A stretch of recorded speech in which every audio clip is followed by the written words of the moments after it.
Ellie Buttrose is the curator of this exhibition, and Ellie, these are Cindy Sherman's latest works.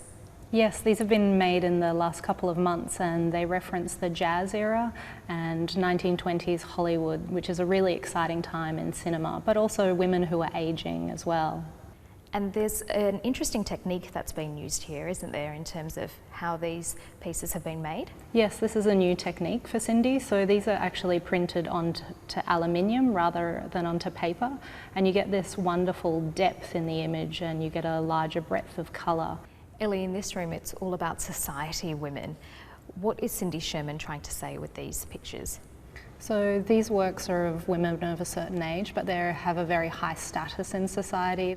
Portraits are a way to reinforce your wealth to yourself and also to your visitors. So it's all about status in these works. But there are some flaws, aren't there, in these portraits? Yeah, it's interesting because they're made in 2008, just before the GFC happens. And you can see in this work here, in her outfit, there's this thread that's hanging loose and it almost feels like all the wealth is about to crumble.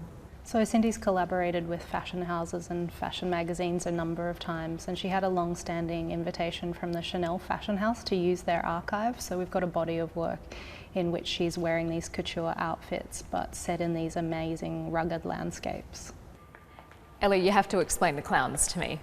I think the clowns are a really interesting series because Cindy's so well known for the types of women she plays, but in this series she looks at how stereotyped clowns are. You have the mean, the happy, the sad, and the types of emotions that they convey. How do you think people will respond to this particular part of the exhibition? People seem to have very deep-set emotional responses to the clown series. So this next room, these are the murals. This is one of the things that's really special about this exhibition, isn't it, Ellie? So the murals were a big focus when we were designing the show. We wanted them at the centre of the show so that as you walk through, you kept getting glimpses back to these amazing works that are 5 metres high, so the figures really tower above you.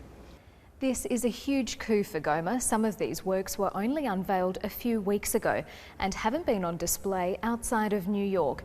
The only place you can see them in Australia is here in Brisbane. The exhibition opens tomorrow.